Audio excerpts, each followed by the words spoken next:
Oh, hey, hi! Welcome, SOBs, and Better Than Heroes fans, and any guests who are out there watching, to Blood and Heroes, a stream of Blood and Better Than Heroes crossover game of Blades in the Dark, the incredible role-playing game by John Harper and Evil Hat. If you haven't played it, you should. My name's Jared Logan. I am your game master and impresario for this experience, and I am so excited about the game that we have coming your way tonight. Before I bring in our players and we get started, I'm going to do a little top of show business. So you may have noticed, if you are a Stream of Blood fan, that we were dark the past week due to some unforeseen schedule obligations of our cast. We want to say we're sorry, but we promise that we have used our time wisely. Well, we did some table testing at home for a game that you may be seeing on the stream soon, hopefully. We began building out our schedules for December and January, so we kind of know the kind of cool, fun, new and surprising things that are coming in December and January, and there are going to be some new and surprising things. I don't think I'm allowed to say any of them yet. We have to sign the contracts. The lawyers have to get involved. There's my mother has to look it over. That's always the final step. But as soon as we're able to announce, we will. And we've been brainstorming all sorts of new and exciting ways to let you, the viewers, and you, the subscribers, let you know how much we appreciate you. So all of that's coming soon. Can I give a hint about the game that we're thinking about putting on the stream? Reckoning. That's the hint. It's a game that we played at home and we really enjoyed. Okay, let's get started, because we have an incredible cast, an incredible game to play, and I'm so excited to get into it tonight. So I recently was honored to guest star on their tabletop stream, Better Than Heroes. They play 5e Dungeons and Dragons, but not the vanilla kind. It is a Spelljammer campaign, an ongoing Spelljammer campaign. If you don't know Spelljammer, that's Dungeons and Dragons, but with starships that are kind of like sailing ships. It's one of the coolest worlds ever created for Dungeons and Dragons, and I had some of the most fun I've ever had playing with their party. So they agreed very generously to come and join one of our Doskvol crews. And so I'm going to bring them out now. This guy is a comedian. He is an illustrator, and he plays Moon Boy on Better Than Heroes here as a whisper. And we'll get into his character in a minute. Please welcome Jordan Dahl, everybody. Hello. Hey, buddy. How's it going? It's going good. I made it. I'm here in digital form. I made it. Yeah. Are you really alive someplace else, or are you just do you just exist inside the web? I think I haven't spoken to or touched anyone since I would say 12 months. I was quarantining for something else when everybody else started. So I think I'm just pure light and numbers at this point. Just a ghost in the machine now. I have no evidence to suggest otherwise. Yeah, as far as I'm concerned, the only people that really exist are my wife and daughter at this point. And even that's getting shaky. Yeah, the only people I can prove exist. We hope everybody is hunkering down for a nice long winter, being safe with their COVID safety measures, and we hope that we can provide entertainment for you while you're sitting at home. I'm going to bring in our next player. He is a comedian. He plays Kai, the artificer on Better Than Heroes, and he is a gourmand, he told me to intro him as. Please welcome as this crew's spider, Aaron Urist, everybody. Hi. Yeah. What's up, bro? Hey, I wasn't the one who said gourmand. That makes me sound like I think it was me. Whoever what a said harrowing trip through the internet it took to get here. Thanks for making it all this way. Oh my god, it's crazy out there. It's wild out there. So much pornography. Truly. Yeah. I had to look at like 4 hours of pornography to get here tonight. Mm-hmm. Yeah. Just wading through it. And the pop-ups. You know what are these we are. Sick of these pop-ups or what? Oh, are we man. these things? I like them. Yeah, they're a fun surprise. Sometimes they have their own pornography. Yeah. Do you guys get a lot of, since I like fantasy, I get a lot of like the pop-ups that are like, play this sexy dragon game. No, I like sexy dragon games, so I get play this double sexy dragon game. It just goes a layer deeper. Yeah, it's a layer. Oh, that's nice. Okay. Let's end this sausage fest by bringing in an incredible player, also the host of a podcast about Magic the Gathering called The Commander's Sphere that you should check out. And she plays Click on Better Than Heroes. Tonight, she will be a hound in our crew. Please welcome Rachel Weeks, everybody. Hi, everybody. Thanks for having me. Yeah, thank you for being here. Have you enjoyed any pornography tonight? Oh, yeah. I waited through like 6 hours of porn to be here. Of course.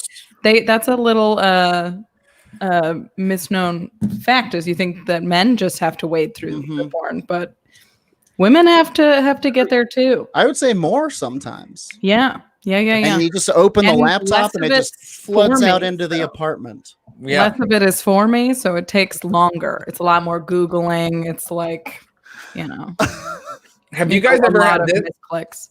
I bet you guys have all had this happen to you where you're meeting your mother-in-law and father-in-law for the first time, and you flip open your laptop to show them pictures of your family, and you have a pornographic film queued up, and hooked into your speakers, and it just starts playing full blast in the entire baby shower here. And it's in the middle, so you have to start it over so everyone gets caught up. Right, yeah, because you want them to understand what's going on.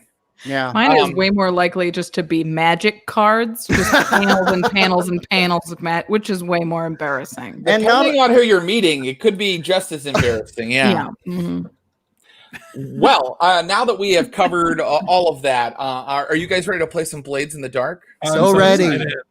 Great. Welcome to the city of Doskvol. We are going to play a game of Blades in the Dark, and the crew that you have created, I'm really excited for because it's a unique type of crew. Could you tell me the name of your crew? And let's throw up that crew sheet when we get a chance. Secret GM Clinton Trucks. What is the name of your crew? We're the Kenahora. The Kenahora. And Aaron, you sort of suggested that that's a word that has a special meaning. Yeah, it's Yiddish, and it means like without the evil eye. I love it. It's a very cool word. It kind of sounds like your crew is like the beginnings of a special kind of mafia in Doskvol. Totally. And your characters, two of you are Skovlanders. Well, why don't you just tell me a little bit about the idea for your crew? Anybody who wants to. Aaron, I choose you. Okay, I'll do it. Yeah, I do. Drop. So my character is Eli Modchadrecher, and I'm the owner of a bookshop in, I forget which region in Char Hollow. Char Hollow, that's right. Called Drax Books. And in the back and upstairs, we have a sort of a secret trade in rare books and magical artifacts and magical Skovland history and stuff like that. And we steal stuff from people who don't deserve it. Right. So that gives me a little background on your spider. He's kind of a bookshop owner, an unassuming bookseller, right? Mm-hmm. But also a mastermind who, and his vice is obligation because he keeps this shop really running, huh? He keeps the shop running, and he's also sort of got an obligation to his books. I think he doesn't really want to sell stuff if he doesn't absolutely have to. That's like every like weird used bookstore that I go into where you get like a weird guy that like kind of doesn't want to sell the books to you. Yeah, even like the books in the front part of the bookshop, it's kind of doesn't really want to sell them. Yeah. I haven't read that one yet. Yeah. Rachel, tell me about your character. This is Bina Jaffe, right? Yes. I'm playing a hound whose name is Bina. She is the other Skovland in the crew. She's also from Skovland is the name of the place, right? That's or right. Is she a Skovland? She is a Skovlander, as far as I know. And she is from Skovland. Yes. Yeah. So I have a background in academics. I'm an ex-professor in Scotland, and when we were forced to flee, I had to leave that position, and now I'm use my abilities to hunt down these sort of historical and magical artifacts that have been dispersed throughout the city, specifically of Scotland heritage. Yeah. Exactly. So the situation with Scotland is that it was in a horrible war with Akaros, which is the island you all live on now, the continent here in the Blades in the Dark world that you all live on now. And a lot of those people were kind of marginalized. The Scotlandish people were marginalized and forced into more menial roles in this society. And so you guys kind of have an axe to grind. A lot of the sacred artifacts of Scotland have been, taken by Akarosi nobility, people who collected them and took them as the spoils of war. And you, as a group of shifty shadows, are trying to steal them back.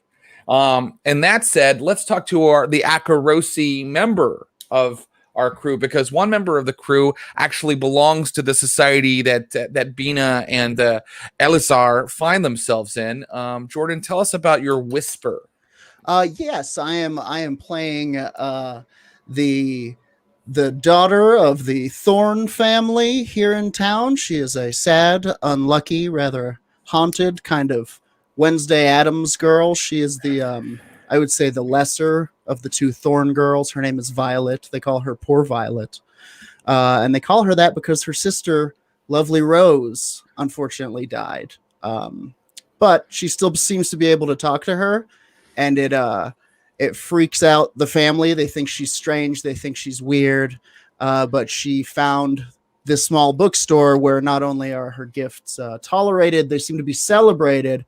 And she seems to, she has found a sense of belonging in being able to help these people find these artifacts by using her kind of ghostly skills.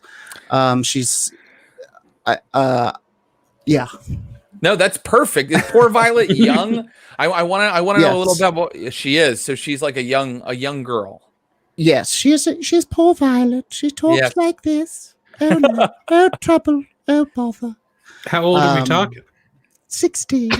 Okay, 16. Okay, great. So and then Aaron, tell us a little bit about what Elizar looks like.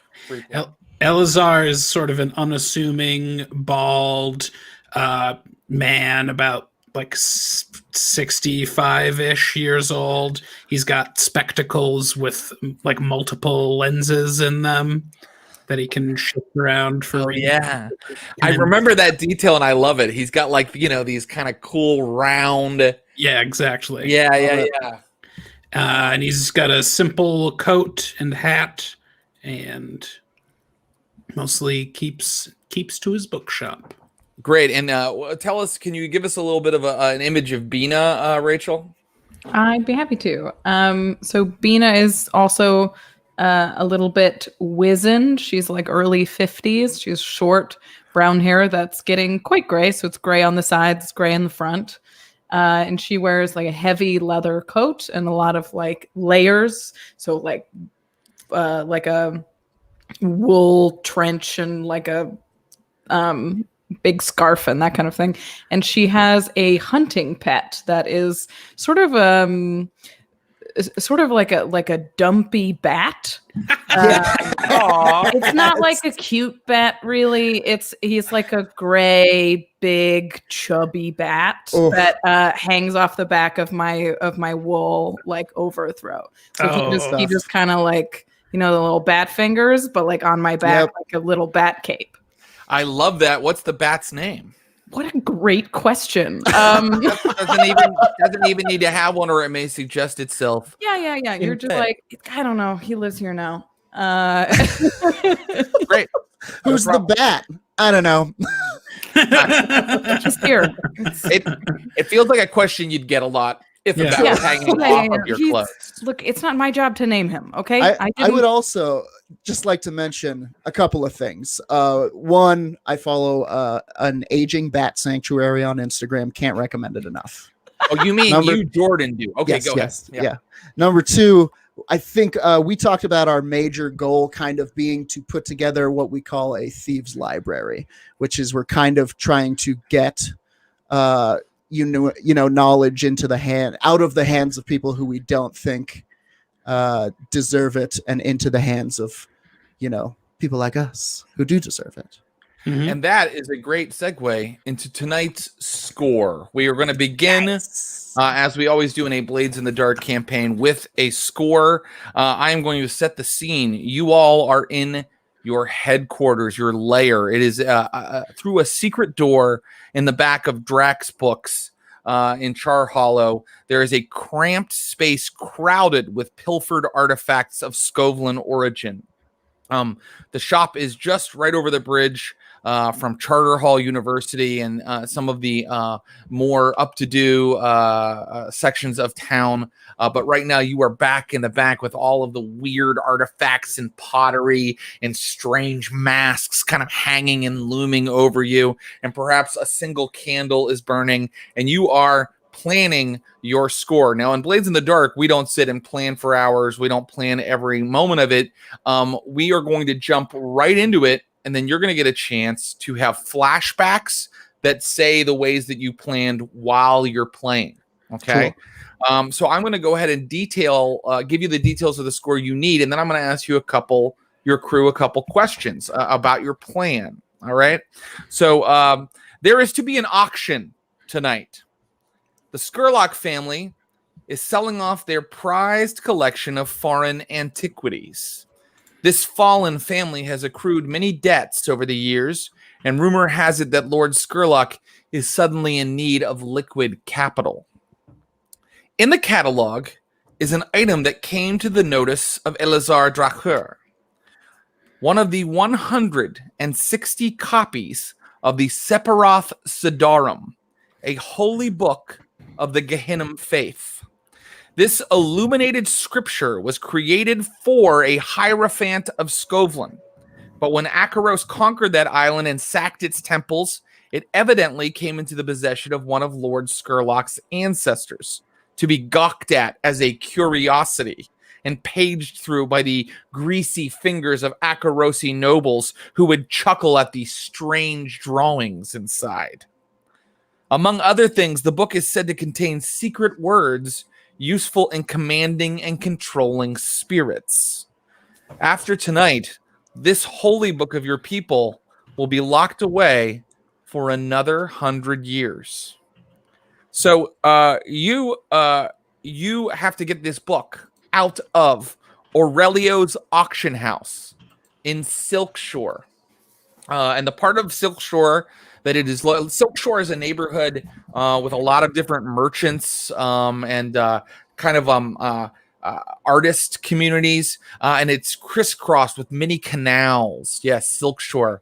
And these canals form one section of Silkshore that is known as the Ease. The Ease is it's all water. You almost can't get around on foot. Gondoliers carry people to this auction house, Aurelio's auction house. And Aurelio's is a tall, narrow row house of wood and stone with an enormous warehouse behind it where they keep the many things that they auction off. The prize, the thing that you're going for, the Sephiroth Siddharam, you all know this, okay? Perhaps poor Violet knows it through her study of ghost lore. The other two, Bina and Elazar, know this through their Scovlan heritage. The Sephiroth Siddharam is a huge illuminated scroll in a beautifully embossed bronze casing, filled with gematria and mandala that describe spiritual resonances.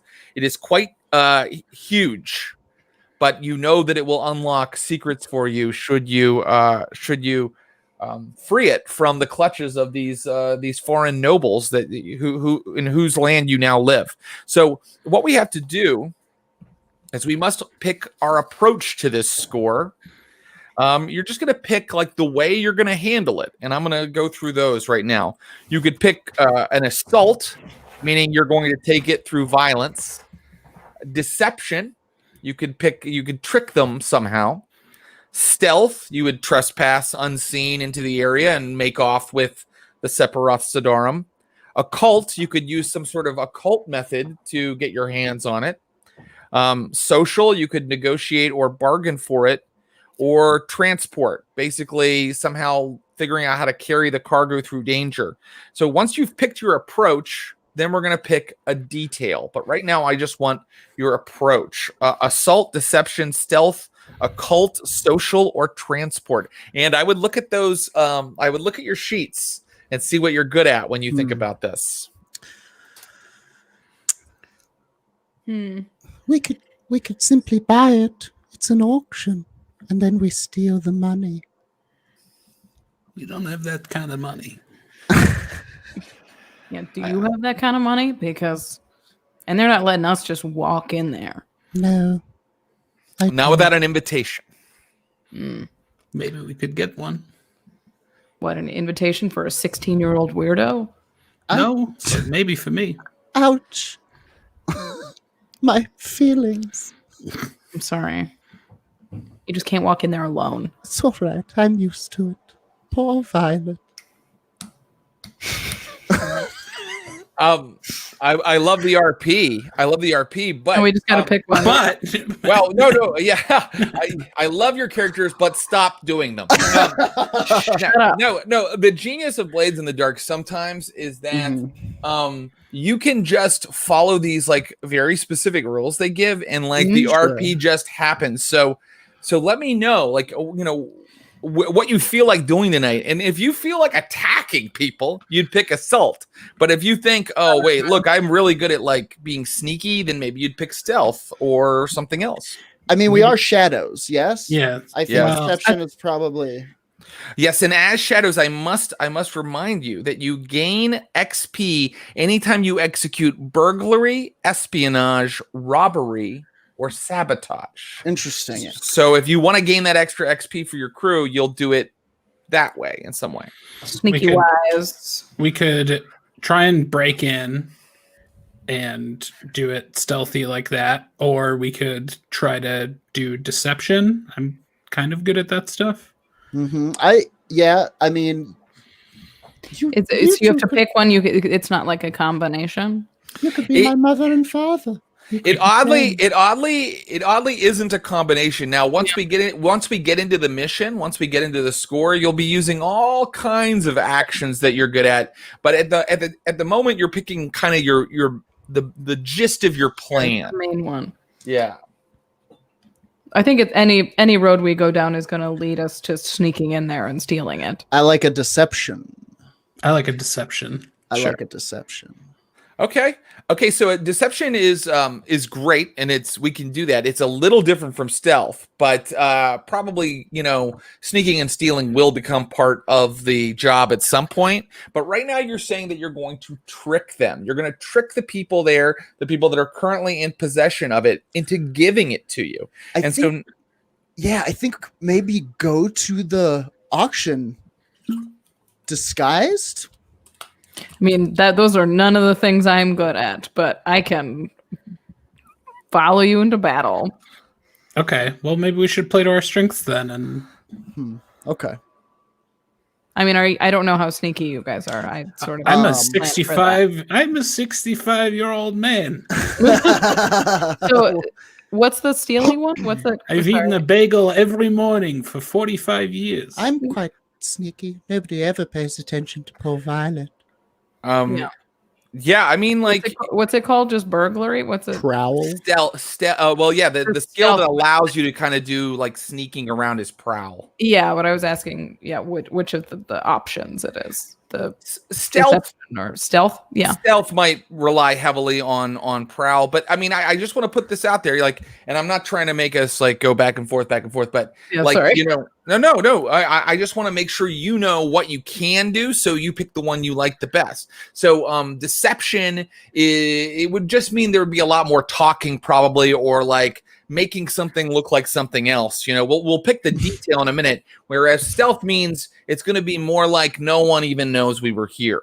And sure. I'll put one other thing out there about that. You decided that your crew, your reputation is subtle, and if you want to get XP for that, and that XP becomes important as you build your crew, then you will make sure that this job, whether it is deception or stealth, no one knows that you even pulled the job.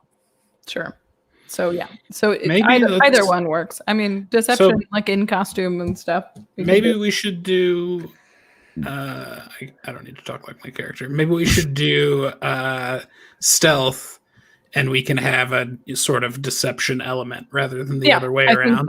I think that's because better. I'm good. I could maybe sort of cover that deception part of stuff and a less direct hand in the stealth. Cool. Because I'm good at the setup. It also makes sense that you would be at an auction like this. Right. Absolutely. Absolutely. Cool. Let's do stealth. Stealth it is. And if we are picking stealth, which is very appropriate for shadows, we must pick one detail, and you are going to provide that detail. But what, Jared, you're the game master, you know the world.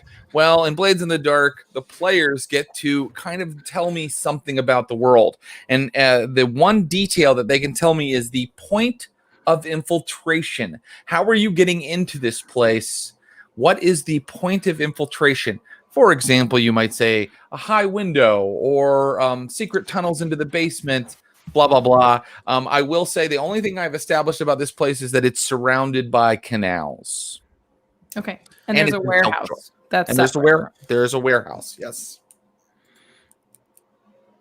I don't think we benefit from going in the front door. I would think like going to the warehouse and being like, we're just here to Sure. Serves us a little bit better, but I don't know. It does make sense for your character to be at this kind of auction, Aaron, for Ellie to be there. Mm-hmm. Maybe like a side door that someone inside the auction could get someone in through. Yeah, because we don't have an invitation. Yeah. I mean, legit, we could do the old, we're caterers, that kind of thing. You certainly could. So are you saying that you want to enter the auction house through sort of the employee door? I think that's a pretty good idea.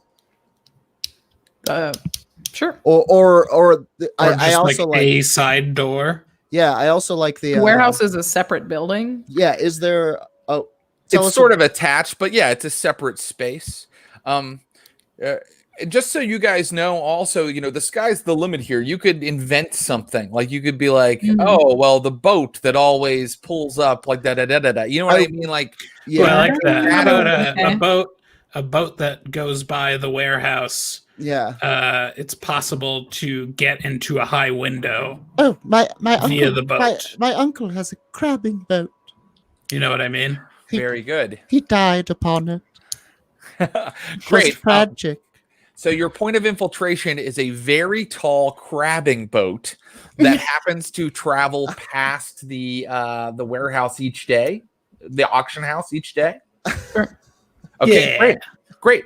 Absolutely. I accept it and I allow it, and we're moving forward. Nice. So let's. We don't do forward motion in role playing. It's mostly hurdling. We're a How long can we spend time here? Everyone aboard the crab ship. Pull up a crab. I mean, you haven't hugged a single NPC yet. It's all butter. It's all golden. I also love sitting and planning for hours, like when you're playing a game of Shadowrun or something. But I also love that Blades in the Dark goes, and now we move on. I love it. Yeah, it's great.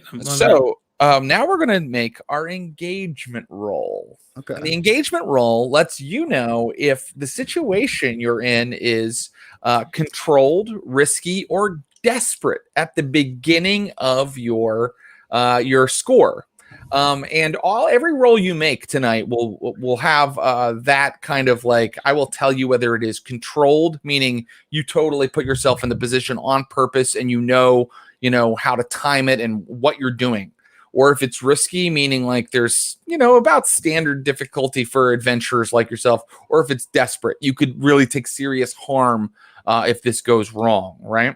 So right now we're going to make an engagement roll, and here's what we find out. Okay, just to find out if this is the operation particularly bold or daring.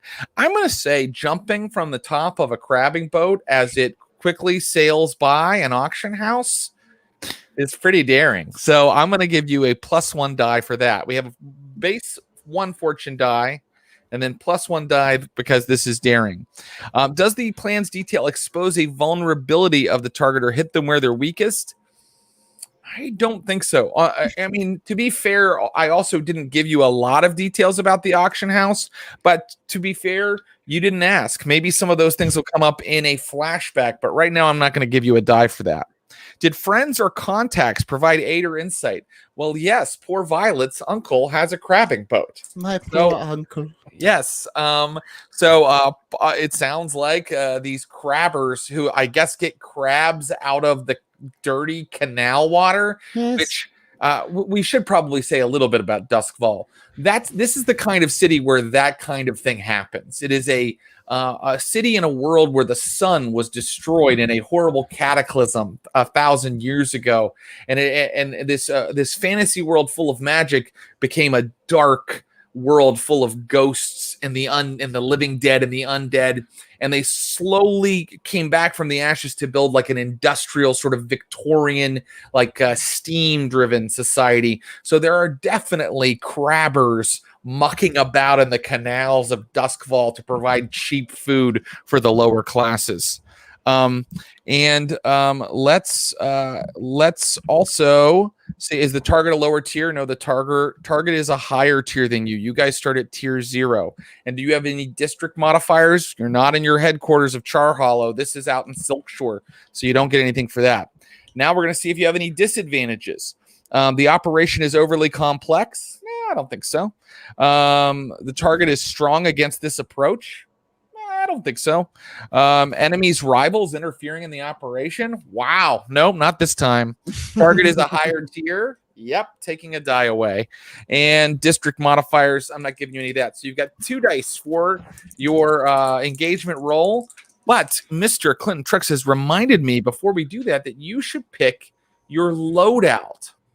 So looking at your character sheet, you'll see that you are now going to pick if you want a light, medium, or heavy loadout for this, and then it'll tell you how many items you can take with you. So do you see that on your sheet? Maybe Clinton Trux could even bring that up for us on a sample sheet if that's possible. This is very important, and I forget to do this in Blades in the Dark all the time. Yes, so look here. So if we could just scroll up to where it says loadout. Hey, Jerbear, this is Poor Violet's sheet, to be clear. Okay, great. So Poor Violet will have some specific equipment to a whisper, but can we just scroll up to where we see where you have to choose what your loadout is? Yes, see there. So if you go with a light loadout, you will each pick 3 items. If you go with a normal loadout, you will pick 5 items. And if you decide you can have 6 or more items that you take with you, you will have a heavy loadout. What does that mean? Well, a heavy loadout means there's no way you guys could walk in among the guests of the auction house. They will notice that you are loaded for bear with weapons and equipment. A normal loadout means that under some inspection, people will realize that you're up to something. You're carrying, I don't know, crowbars. I mean, poor Violet here looks like she's carrying an arsenal possibly of occult items. And with a light loadout, you look like anybody else. You could look like anybody else at the party if you wished to do so, because you're taking so few items with you. So what do we think, guys? Is this a light, normal, or heavy loadout night? It's the same for everyone?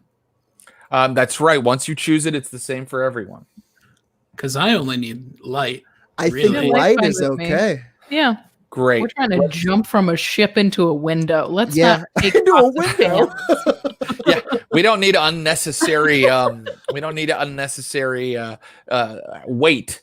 So what I would like for people to do, and let's start with Poor Violet, if you don't mind, Jordan. Tell me what 3 items you're going to take with you, and you can see them all right there in front of you. There's burglary gear, climbing gear, an unusual weapon, a large weapon. But the stuff that's like in that kind of highlighted area is stuff that only you get as a whisperer. Like interesting. Yeah. Okay. Well, I mean, I think I gotta get into that. If I can only have 3 items, can you tell me a little bit more about what these items do? Can you? Because in Blades in the Dark, it's Yeah, I know.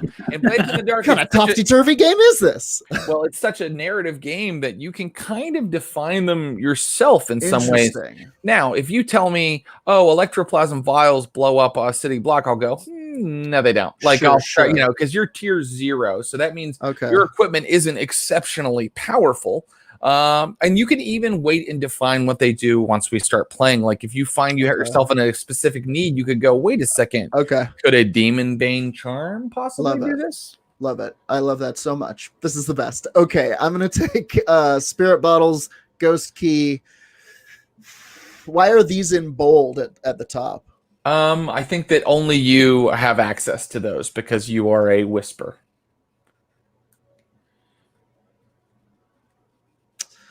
I'm interested to see what a Fine Spirit Mask does, but I think I'm going to have to go with the Demon Bane Charm.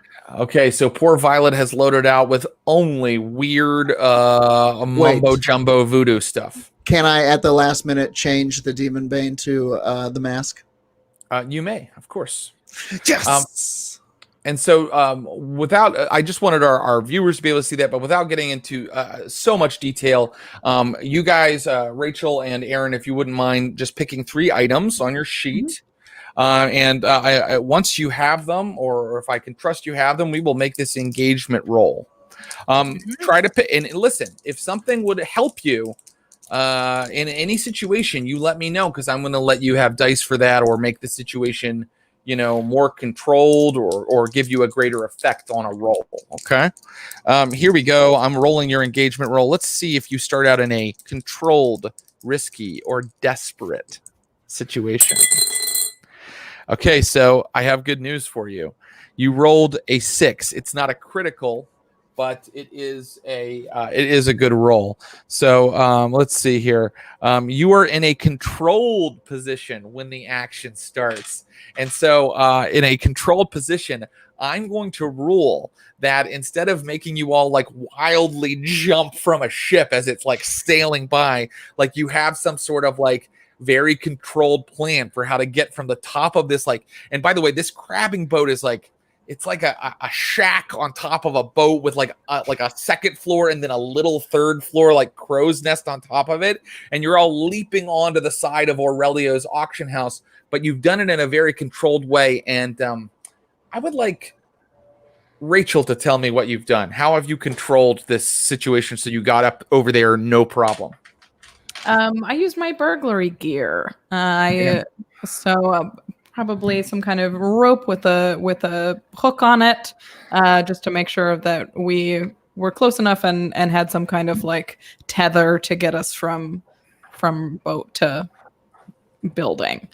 And probably like not the suction cups, but like hooks for climbing a wall, that kind of thing. Okay, great. So our friend Bina had her burglary gear ready, and she gave everybody like these hooks, and like you guys threw the hooks out, and I love that a 65-year-old man is doing this. Threw the hooks out. By the way, I want to. Well, in a second, I'm going to stop. But you threw the hooks out. They hooked onto the side of the auction house in just the right moment, and then it wasn't like this like huge Tarzan. It was like this easy like swing, swing, and then you had to quickly like undo the line, and the boat sailed away. And your uncles like crabbers are like waving at you guys as they float off, and you're all in front of a window. I'm being told that I have screwed up loadout yet again.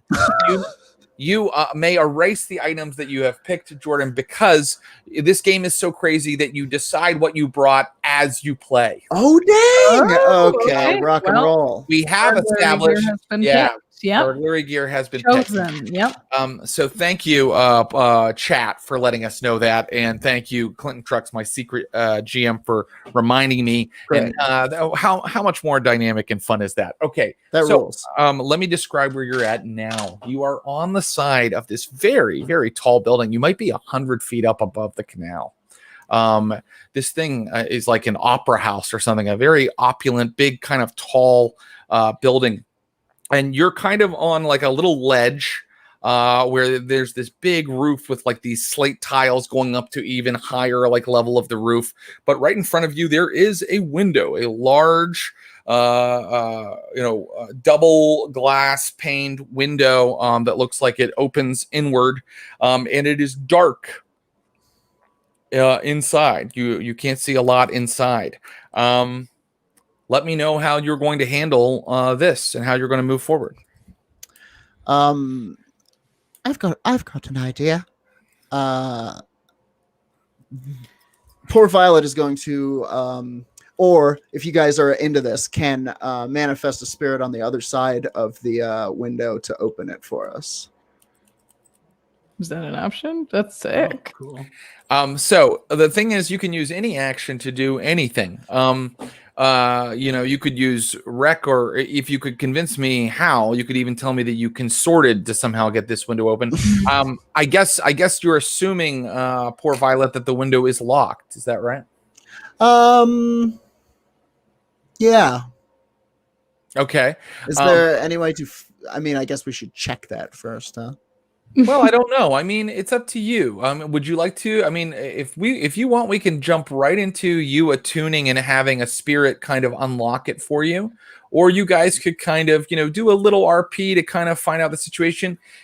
I don't think one is actually that much better than the other, because you do have access to flashbacks. If at any point you think you're in a tight spot where, oh, fuck, we should have done this first, one of you can go, I'm calling for a flashback, and take 2 stress and then describe what you did to prepare for this situation. That rules. Whoa, okay. So remember, that's an option, okay? But right now, what would you like to do? Yeah, so poor Violet, looking down at the, how far they have below them, goes, oh dear. Perhaps we can get in through the window. I could ask my sister to help us. Do you think she would? Yes, she would. She will. I mean, if you don't want to, we could just try and pick the lock. Okay. Yeah, I have burglar's tools. I can try and just open this window. Yes, all right. Try that. Do it quickly, though. We're incredibly I'm gonna see if I can get this window open with burglar's tools as quietly as I possibly can.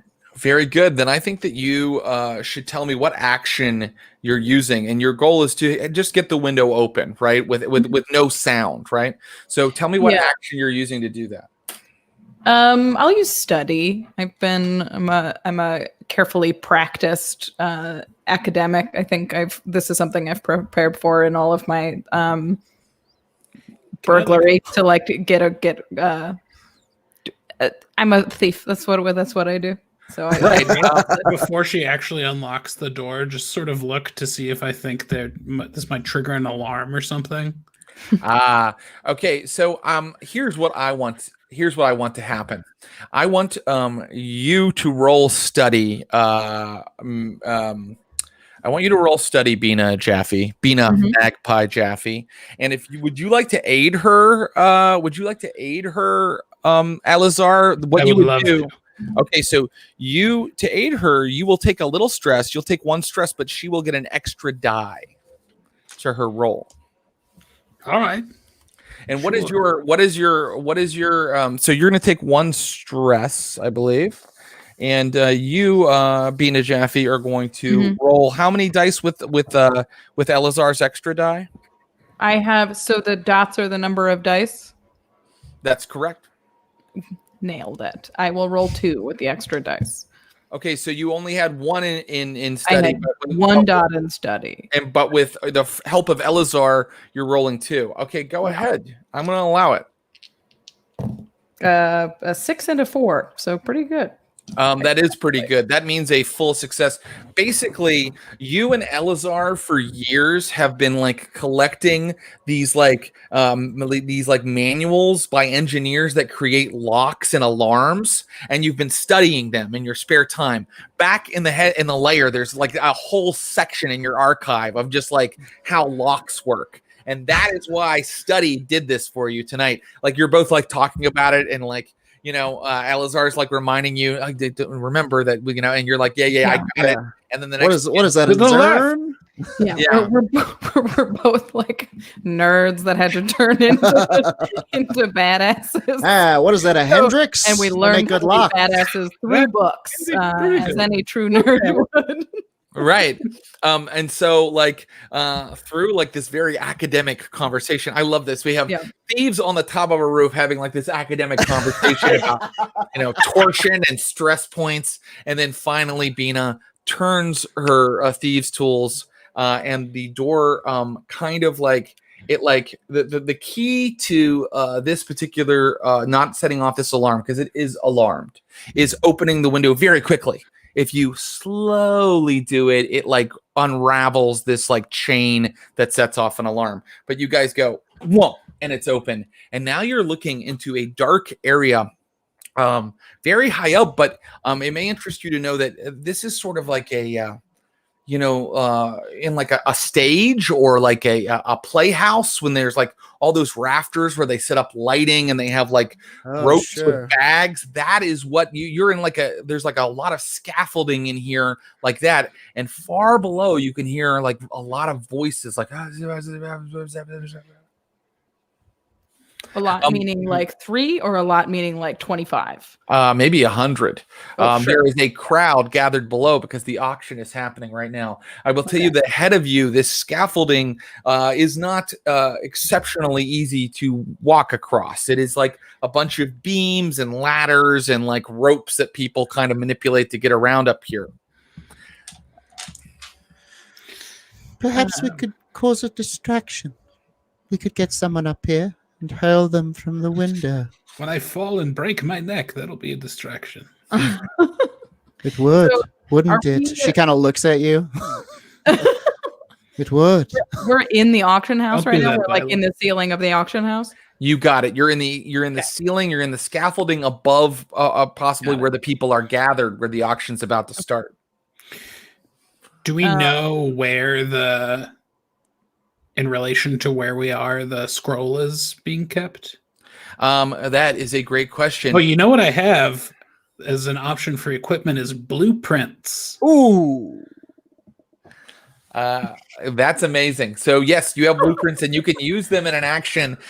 So you guys get in and you're standing on top of those rafters, and Eleazar opens up his blueprints. But how are you going to use them? Do you so looking at the blueprints, do you think your blueprints tell you where the scroll is? I think we have maybe some inside information about where it's being kept, and the blueprints would show us just the location of that room. Yeah. Or even just maybe we can look at the blueprint. I don't think we would go in without knowing where the scroll is going to be. Well, I think you're calling for a flashback. If you have this inside information, how did you get it? You have to show me. If Eleazar takes 2 stress, he can if Eleazar takes 2 stress, he can then tell me what he did to get this inside information. Sure. I set a scene for me. Where were you? How did it happen? I met in the park on the bench with an ally of mine who is an information broker. Yes, Salia. Yes. Information broker. Salia, he's also a kind of an older, more distinguished gentleman. I know, that's why we met in the park. Yes. And you're throwing black bread to these enormous, like dog-sized crows that like land, and they're kind of terrifying. And by the way, there are no like plants anymore in this world because the sun has been extinguished. So all of the parks, some are quite beautiful, but they are all like stone and sculpture. So you're standing in this sculpture park feeding black bread. There are lichens and mushrooms about. That's the only kind of plants that grow. And what did you ask him? What did you find out from him? I found out the location of the Sephiroth Siderim. That's right. Well, what he actually does is he goes, I don't know exactly where they're keeping it, but what I have here are instructions for how they organize their inventory, how they stack the boxes, what types of items go where when they are preparing an auction. And I know that this scroll you're interested in is the 39th item. So it would be here. And it's like actually like a diagram of like, where they keep the boxes. And it wouldn't be in the warehouse right now. It would be backstage as they prepare. And then he shows you like how the auction works. The audience sits in the middle of this like ring that turns and faces different. It's like a carousel that turns and faces different items, and they bring in the items, and then a light comes up on them, and they bid on it, and then the carousel turns to the next item. So he's shown you exactly which of the like 3 back stages, because there are like 3 where this thing will be located and where it will be in the pile. Lot 39. Exactly. And so now we return to the present. And if you want to get to this item, I am afraid I'm going to need some kind of roll. You have to interpret your blueprint. You must interpret the information that you've been given, Elazar or one of your companions. Can I use study? You could. You absolutely could. So now Elazar will flex his studying. Studying. It's what I do. So fun, you guys. Yeah, Flex those study muscles. I'll allow it. So I'm going to say this is going to be a risky thing for, I'm going to say, to study. I think limited effect. I think that it will get you to the general area, okay? Where you need to be. So go ahead and give me that study roll. So I roll 2d6. Mm-hmm. Well, study. You have 2 dice. You have 2. Yes. Okay. Yes. Go ahead. I got a 6 and a 2. Okay, that is a success. And so Elazar, he's able to point to exactly like, so you see that there are like, in fact, like 3 sides to this like kind of scaffolding network, and that on the far wall of this huge, open plan kind of building, there's more scaffolding and stuff. And underneath the scaffolding is where the pile of boxes with the one containing the Sephiroth Sidarum should be. But the issue may be getting over there. But you are positive that that's where it's at. You just need to drop down over in that far area, and you will be on top of your quarry. So we need to get. Is there a way to get through the scaffolding to above it? Yeah, you need to get like kind of around the building over to it. And so you have to tell me what you're going to do that. And you want to be quiet. You don't want anybody to hear you. I will do my best to prowl around the, is it inside or is it outside, like on a like a ledge? Thank you. Yeah, no, I should describe as clearly as I can. You're inside the building. Okay. This is like a gigantic theater space, sort of. Yeah. And there are like little catwalks and scaffolding on, the side you just came in on, then on the back wall, and then on the far wall. And underneath those catwalks is where your item is. Okay.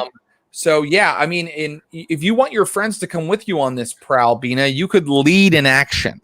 You could lead the group.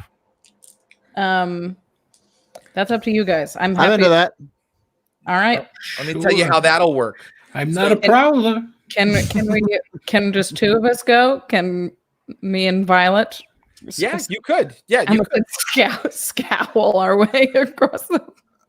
So here's how it'll work. You will be the one who makes the main roll, but the other people that are going with you will also make a roll. And if they get a 1 to 3 result, which is a fail, you take stress for it. Okay. Oh, that makes sense.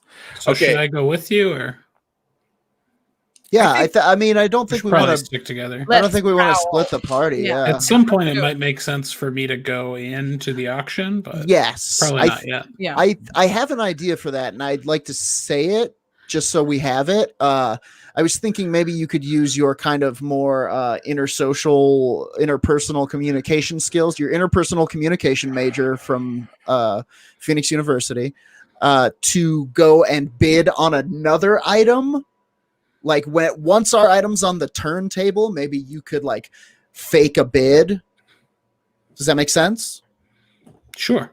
Do we want it on the turntable? I feel like we want to steal it, right? We would like to get to it before it's even there. You may be right. You know, it's the 39th item up for bid, and right now it sounds like they are starting. They are starting the auction below. You suddenly hear like, and now for your for your edification and erudition, we present and so Aurelio, the famous owner of the auction house, is doing his Barker routine beneath. He has a thick Oruvian accent. And you can hear it echoing. They have some sort of sound amplification device going, but hopefully this will cover you when you're moving right now. As the crowd claps, when they go to an applause, we'll snake, and then we stop when they stop clapping, and then snake. I love that. So go ahead. Here we go. Everybody make a prowl roll. Now, before we do that, does anybody have 0 in prowl? Yes.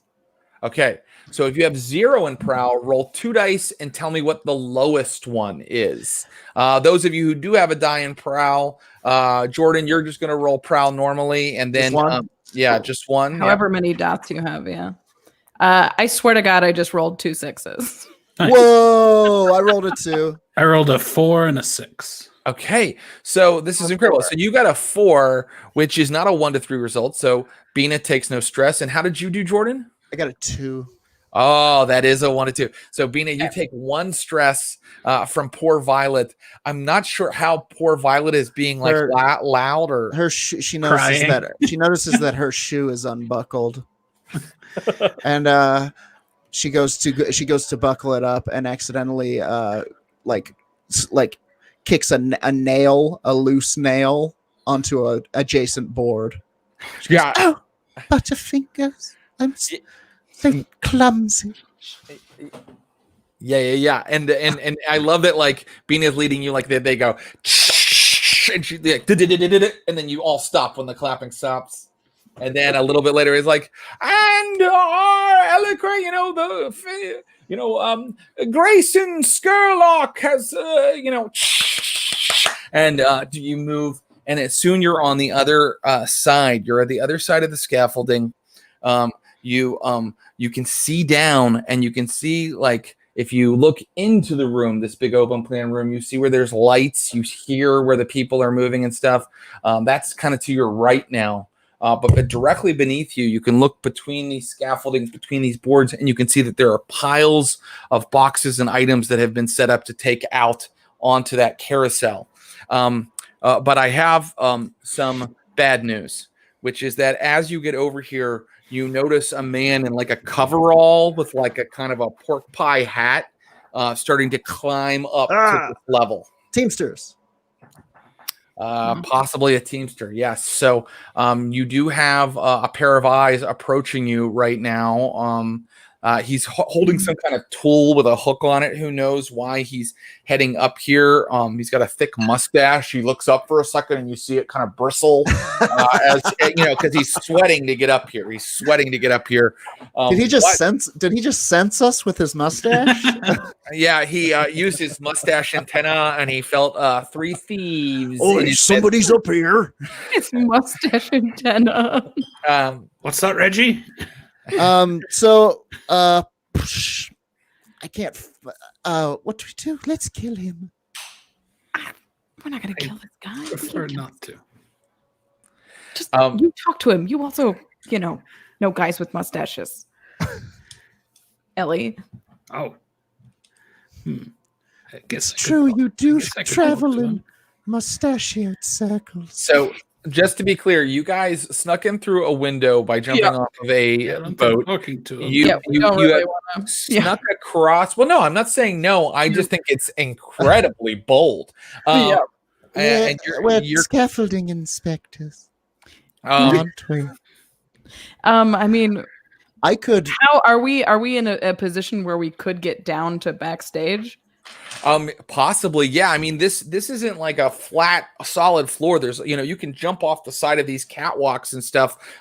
He's coming up kind of another one. He will see you if he gets up there and starts looking around, but there's a lot of opportunity to go over the side right now. Does it look like he's heading for our item? No, he's heading up to the scaffolding. He's coming where up to you're where at. we are. Okay. Yeah. We need to get out of here. Is what we need to do. Okay, couple of things come to mind. I could probably use wreck and kill him, or we could do that move down the catwalk. I'm wondering if we're all capable of that. So I'm going to say one thing about killing people very quickly. Killing people is, of course, something that you must sometimes do as a dangerous cutthroat in Doskvol, but it does add to your heat. Gotcha. Your crew will accrue. You'll collect heat, meaning the law will be interested in you, and if you kill, it goes up a little more during your downtime phase. We're also subtle. We're like, Yes. I think trying to get out of here without killing anybody. What if nobody ever found the corpse? If nobody ever found the corpse, I guess that would be subtle. What if it fell in a well? All right. Again with the well. What if it drowned in the cistern? Sorry. No, don't be sorry. Poor Violet, as usual. Poor Violet seems like she might be the loose brick in this wall of professionalism. Oh, I have another issue that you all would know about death, which is that, because this world is a world where the dead, exist on in sort of the ghost field. Anytime there is a death in Doskvol, it is a huge problem. There is an organization called the Spirit Wardens, and they know anytime a death has taken place in the city and a bell goes off in the Spirit Warden's tower, and these ghost crows are sent out to find the body, and soon the Spirit Wardens show up. So, it's not just heat. It's like the worst kind of heat. Sure. Yeah. But that said, ghost crow heat. But that's good. That's good to know. That said, one of your choices for crews is assassins who are supposed to kill people. So you can't kill people. You're just inviting that. I think that you can kill people all you want. If you guys want to push this guy off the side of a scaffolding right now, you can. I mean, but yes, the Spirit Warden will ring their bell and send their fucking crow. Yes. I mean, it could also just be something as simple as, a piece of catwalk falling or causing another. Is there anything around that I could potentially wreck to cause another problem he needs to attend to? Oh, like a sandbag? Yeah, I mean, absolutely. Do you want to wreck something and kind of distract him? Is that what you're saying? That's exactly what I would like to do. Then let's do that. You do find a sandbag, and you can kind of send it wherever you want it to go if you succeed in your wreck roll. So tell me what you're doing, and then I'll have you make a roll. Okay. Yeah, I think there's this, she sees this person coming up and she's like, oh, no, and looks around and sees a sandbag that's just hanging from a thread and knows that if she were to touch it with one unlucky finger, it would probably be enough to make this thing drop. And it's aiming right at another plank that has a paint pot on it, Home Alone style, that will fling that paint pot and cause a horrible mess on the tier below us, allowing us to down the ladder. So he's coming up. I would like to send him back down, distracted over here, so we can climb down behind him, basically. This is what I'm going to say. The way you described that was like a what do you call a Rube Goldberg machine? Sure, totally. Sure. A Tom and Jerry-esque. Yes, that's exactly what I'd like. Please. Okay. So here's what I'm gonna let you do. I'm gonna say that this is going to have a great effect, but it's also desperate, meaning that if poor Violet fails at this, it could potentially do her harm or her companions harm. Okay. Here we go. What is your... No, this feels like wreck to me. So you're going to break something, and it's going to break something else, and it's going to break something else, right? That's wrecking. Okay. Yes. So why don't you go ahead and... How many dice do you have in wreck? 2. Okay. So go ahead and is anybody... It sounds like you're doing this all by yourself. Yeah. Go ahead and roll those dice for a desperate action, but great effect. I got... Oh, wait a minute. I got 2 2s. Oh. No. Oh no. That is a failure. And what happens is this. So poor Violet is like, I'll distract him. And she takes her finger, and it is just as you described, poor Violet, like just the death energy coming off your finger when you touch that kind of frayed line.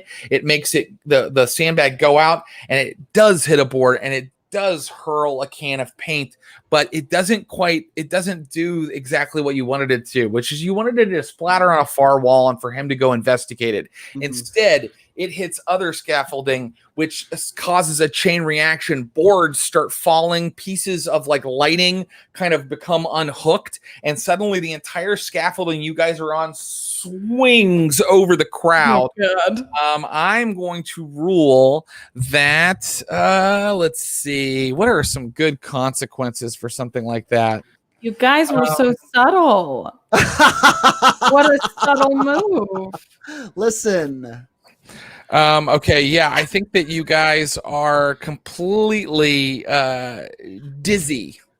Okay. Not dizzy. I don't want to call it dizzy. What do I want to call it? Like Disoriented. Disoriented. Bonked Thank on you, the Aaron. head a bit, Yeah. sure. So I think because poor Violet sort of did this to everybody with a desperate action and a failure, that I want everybody to write in their harm on level 1 that they are disoriented. And I want you guys to realize that you are now. Wait a minute. I rolled a 5 and a 2. What?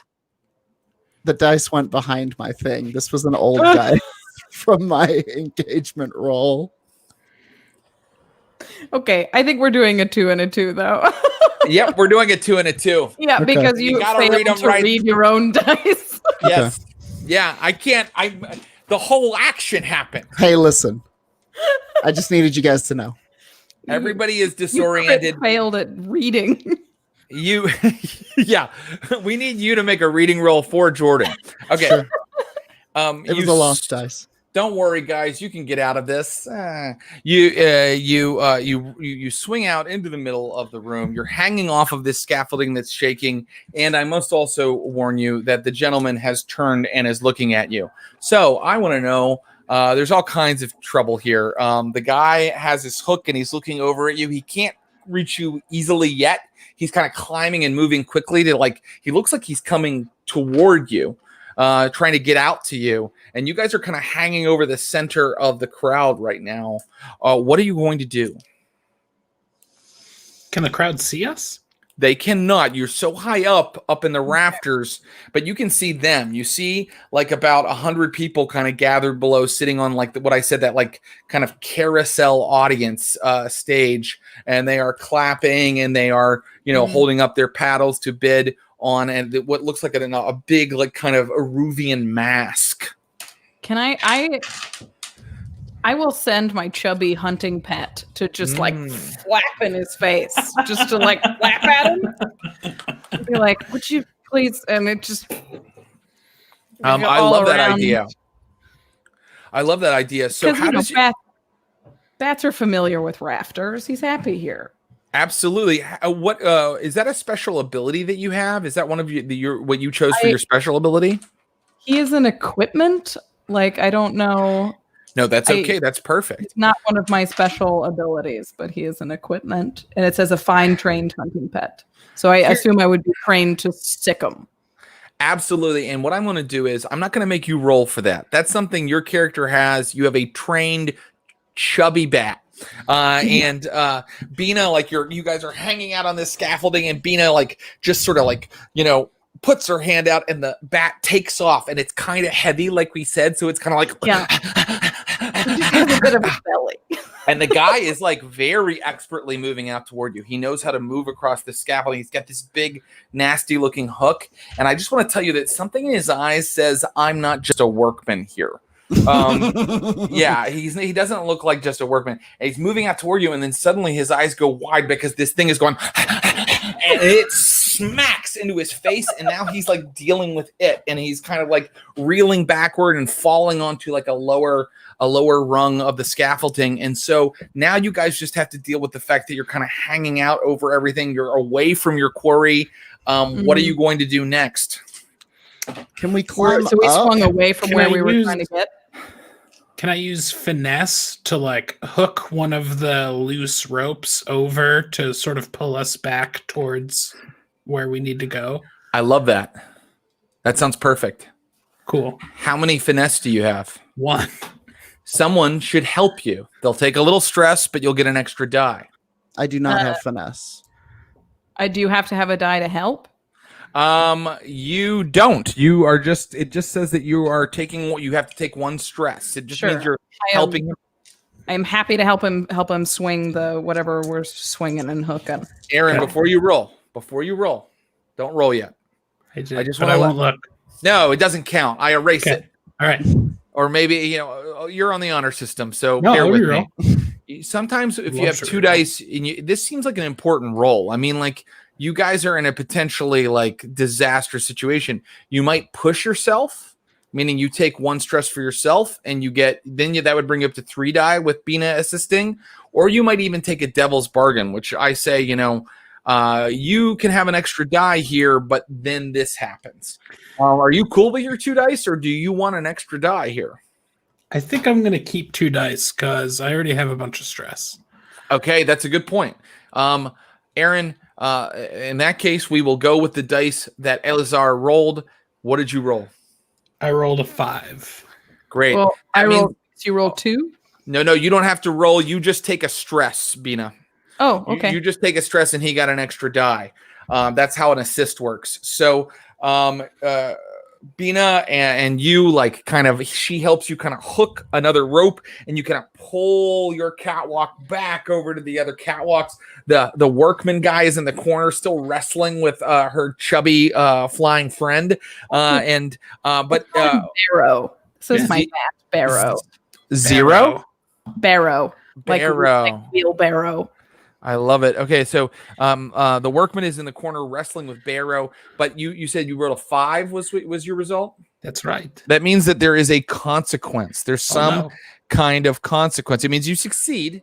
So all of you are able to jump onto like more stable scaffolding now, but there is a consequence, and I'm going to say that the consequence is someone down below has noticed you.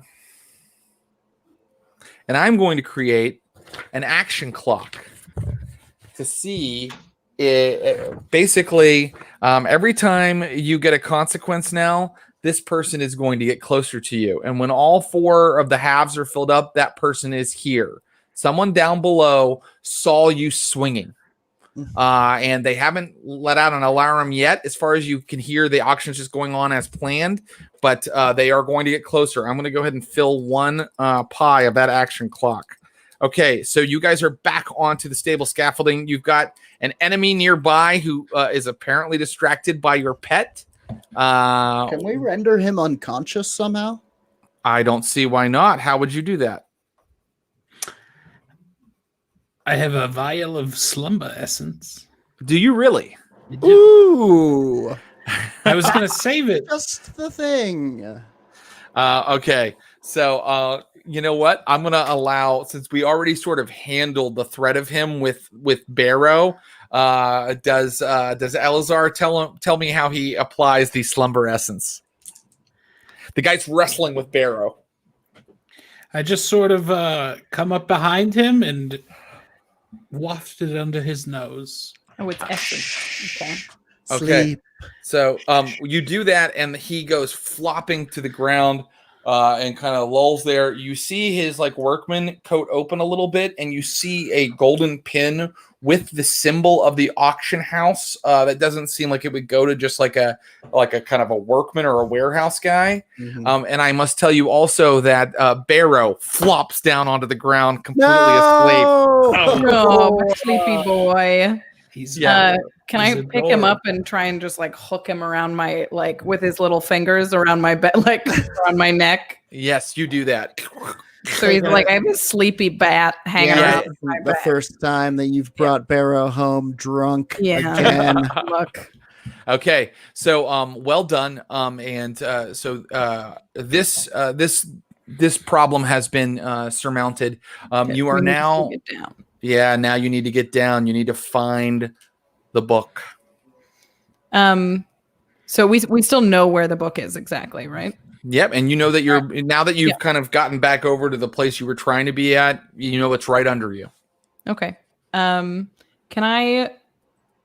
I'll use burglary gear and try and like descend like the ropes and hooks we used before, and kind of shimmy my way down with prowl. Absolutely. Would you like to lead a prowl action so that they can all come with you, or do you want to leave these guys up there to kind of take the item from you once you grab it? What's the plan? I think I come back up and we go out the window we came in, right? I don't think we want to be I don't think we want to be on the ground for this thing. I think I'm like, I could also maybe theoretically walk it out of here with I have a fine cover identity. Oh. So the two of us could, I mean, it's big, you said, right? The scroll? Oh, it's big. It's like this. Yeah, it's like, if you can see, it's like not a like little book. Okay. It's like a big thing. I mean, a fine cover identity might get that out though. Yeah, maybe I'm missing a leg. Yeah. Yeah. Okay, so I could lead a prowl with just me and Ellie down to the ground, and then I think my plan is to go back up and go out the window with Violet. Okay. Well, let's see what happens. You and Ellie want to go down? Let's do it. So I want to prowl. Now, I'm not going to give you a bonus for the burglary gear because climbing gear is a separate thing on the loadout. I mean, I am missing one, but yeah. I could say I have a climbing gear as well, I suppose. Yeah, and it actually uses 2 load. So yeah. Okay, so you have to have both of them. Okay. So you have to have 2 things. Isn't that wild? Okay. So yeah, so it looks like you're going to just prowl with your own talents, Bina. Sure. And the ropes and hooks that got us in here at the very least, right? Because I used that to get from the. Yeah, we said that was burglary gear, didn't we? Yeah, we did.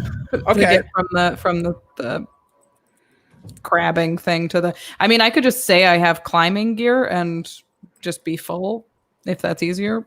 Right. So you've only used the burglary gear, right? Well, I have the pet.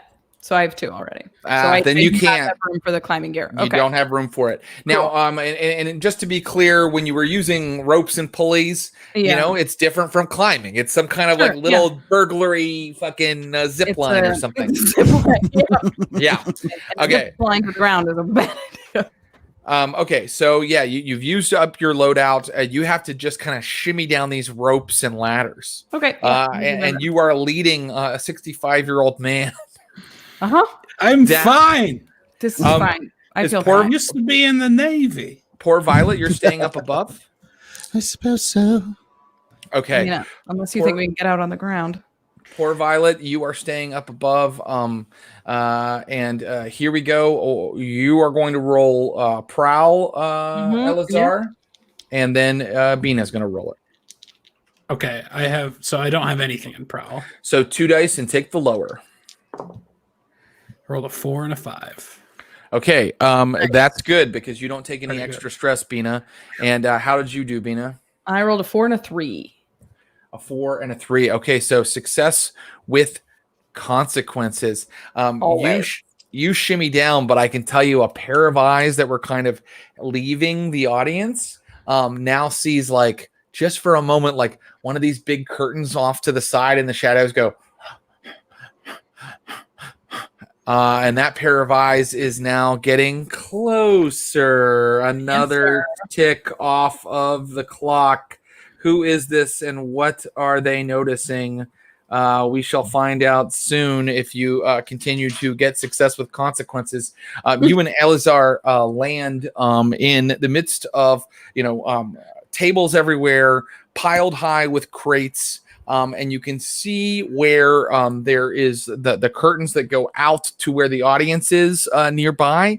And you can see 2 men kind of like waiting there. They're quite a ways from you. So you're not like in their immediate, but if they turned around, they might see you. It's shadowy here, but if the light streamed in from out in the audience, like they might see you. But right now they're just kind of watching and waiting for their cue to bring another item forward. Mm-hmm. And where it's a long time before you get to the 39th lot of this auction. They've gone through maybe 3, and looking over at the pile of boxes, you realize that the crate that contains the Sephiroth Sidarum is in the midst of like a lot of like heavy crates. It's like it's exactly where Salia told it would be according to their organization scheme. So we have to get it out of there. Inaccessible? I mean, you tell me. How are you going to access it? You're good at climbing. Maybe get up there, shimmy around. Can I prowl in there? The issue is not really that it is high up. That's the issue because you already climbed down. The issue is that there are heavy boxes on top of it. You think that these two guys probably like hoop up and like lift together to like get things out. And according to the order of the auction, when they come to 39, it's probably a little bit more exposed. But right now they're on item 3 and there's a bunch of stuff on top of this. Yeah. I could try to consort with them. Get them to move the thing. I could use the guy's golden pin. There you go. Oh, shit. That's all you. Elizar, describing what you're doing. I'm going to go up to those fellas with my golden pin sort of pinned inside my clothes and ask them if they could please move some boxes for me. That's amazing. So go up there and give me that sounds more like command because you're telling them what to do, but are you describe your approach a little more? How are you talking to them? So congenial and elderly and Jewish that it is inherently consorting instead of commanding. Okay. I make them feel I love it. I want to. I love it. And here's what I'm going to say. Because you're using that little pin and because of story reasons that I know that the players aren't privy to, you are getting a controlled situation here. And you will get a standard effect. They will do what you want them to do. So just give me a consort roll, and let me know how it goes. It is a controlled situation, though. Do you know your 2s from your 5s? It's harder than it seems. I do. I got a 5 and a 6. Hey, you do. Okay, so you come over and you're kind of like you're kibitzing with them, and they look they quickly are like it's suspicious, but then they look at the gold pin and they go, and you're kind of like, would you mind? And they're like, absolutely. And they move over to I assume we can assume Bina makes herself scarce.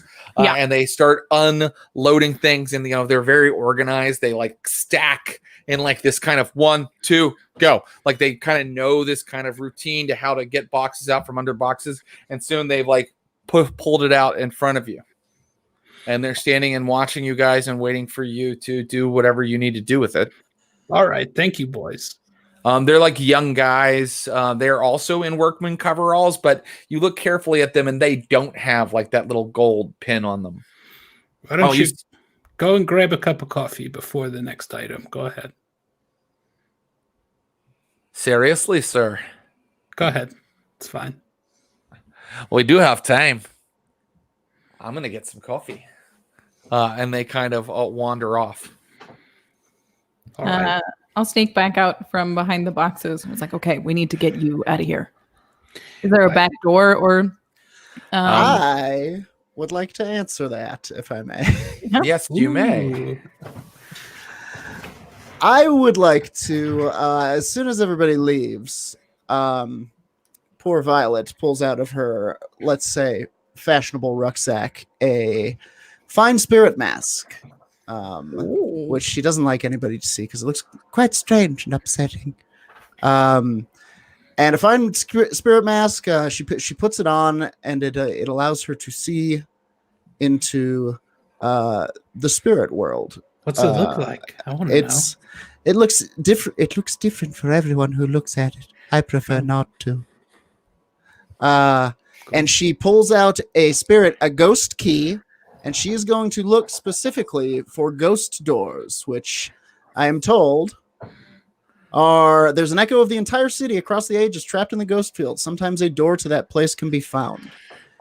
That sounds like something. That sounds like an incredible escape route. Give me an attune roll. Okay.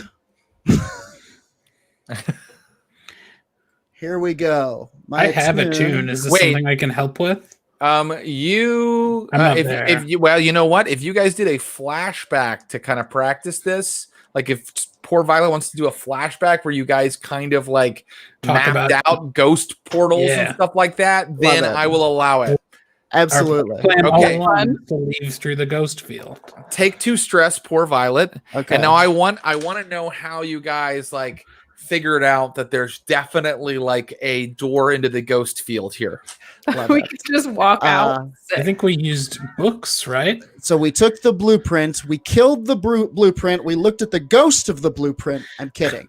Wait, I love that. Okay. I think that's amazing. You made a you like we did like a ritual. Honestly, we did like a ritual where you like you know what? Kill a map and it shows you ghost shit on the map. That's amazing. We had a little seance. Well, even with the ghost or the fine spirit mask, it says an arcane item that allows the trained user to see supernatural energies in great detail. So maybe over the past year or so, Violet and Elazar have been training with this mask, and now it's to the point where when she sees a blueprint, she can put it on and discern the spiritual map beyond the map itself. Or you can see a spirit map on a map. That's awesome. That is what happens, but the other thing that happens is you did kill the blueprint because that's too cool. I think I love it. I made love the a idea of copy like and burned it, a knife in it or something. Yeah, exactly. And then you had a cursed blueprint. It's cross out blueprints. I love it. It's too amazing to not do. And then the other thing I'm going to tell you then is I want you to take an extra die in this attune roll for your spirit mask and an extra die for your ghost key. Because you've come loaded up, ready to do this sort of special exit for them. So how many dice do you have on this attune roll right now? That's 5 right now. So I've got 2 from me. I've got 1 from Elazar teaching me, right, in the flashback. Yes. Mm-hmm. And then I want Elazar to take a stress for assisting right now. I already took it. Okay, great. Mm-hmm. Then I've got 1 for the mask and 1 for the key. 5. Go for it. Mamma mia. Okay. Oh, but wait. You're disoriented. Please take 1 die away. 1 die back on the table. Or actually, that just puts me up to 4, so we're good. Okay, let's see. 5, 2, 1, 6. 5, 2, 1, 6. A 6 is a success. And so once the spirit mask is on, you actually find the ghost door. The thing is, when you look at the ghost of a blueprint, it sometimes gets it a little wrong. So what I can tell you is that you realize that the ghost door is actually kind of like in the middle of the open space above the audience's heads. Son of a bitch. And it is like a perfect little door. Basically, there used to be some other kind of building here a long time ago. But for some reason in the ghost field, it is like sideways, because I got to tell you, when you look at the ghost field, it looks like an M.C. Escher painting. Or some sort of Miyazaki style space, Love it. And so now you're like looking at Poor Violet, like this weird building on its side here with a big door, or maybe it's a window. But at any rate, if you fall into it, you will be in the ghost structure. Okay, great. So would I need to jump into this portal? Yeah. It's like a down door. It's a down door, and you have to kind of get to it from that scaffolding again. We need to get back up. But once you go through it, you will be like in the ghost field for a while. You will be sort of, I would even like to say that once we get through here, this is maybe a long pitch, But now that we're in the ghost field, we can walk back because there's no water. I think that's very possible. I just want to tell you two other things, though. One is that the ghost field is horrifyingly disturbing to travel. Oh, well, okay. I think we just want to get out of the building. Yeah, but it is a excellent escape for you. Okay. Like it really will circumvent all of the mundane, restrictions here. Yes, perfect. Okay. So right now, the situation is. Yeah, you just need to get back up. And I'm not going to double jeopardy you. If you climbed down, you can certainly climb back up. Is that what you all are doing? I would think so, yeah. Yeah, that was my plan.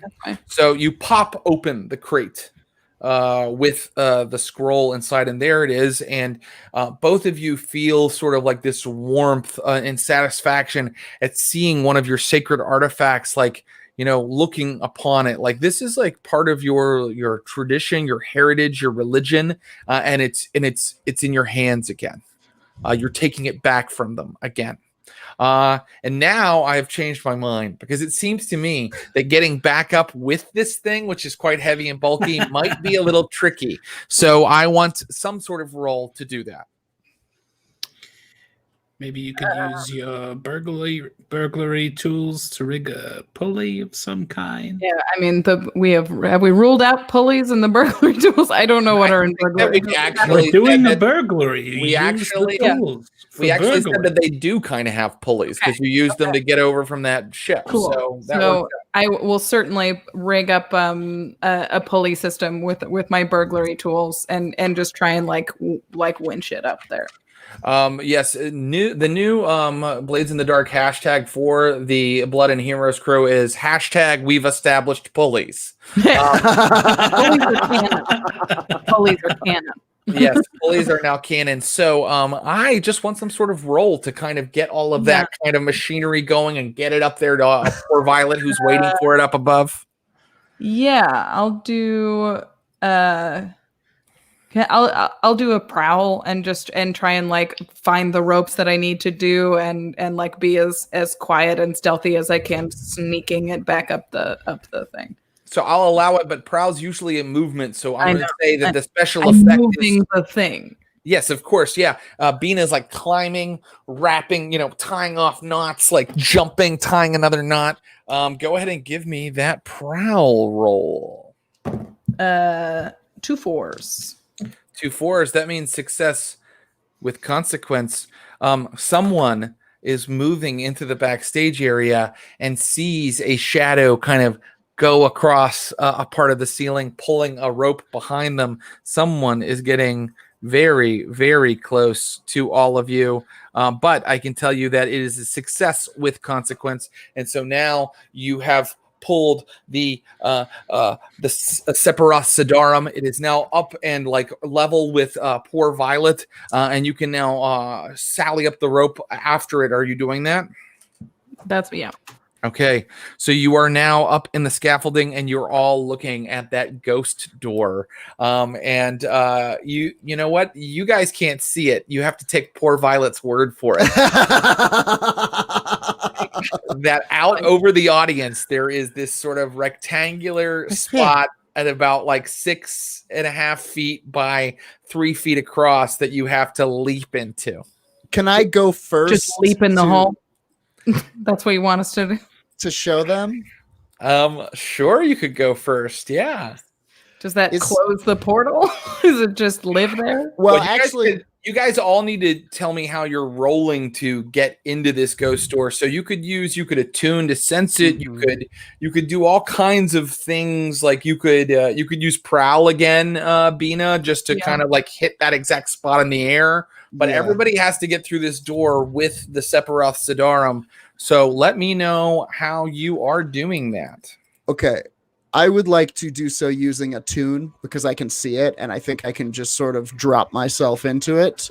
Mm-hmm. And I also think maybe I take the book and go first. I think that makes sense. So I'm going to allow it. But because you're carrying, I was not going to make you roll a tune again, but because you're carrying a big, heavy book with like a different spiritual resonance, I am going to make you do it. So poor Violet. So is it still 4? 2 for me, 1 for the mask, 1 for the key? No, not anymore. That was just to find it. Now it's just a straight up attune roll. Just for 2. And I'm going to say that this is a risky situation I'm going to say it's risky, but to great effect. You will be effectively in another dimension if you pull this off. Okay. Okay. Boy, I don't roll good under pressure. Here we go. Should I help? Should I take another stress? You've got too much stress.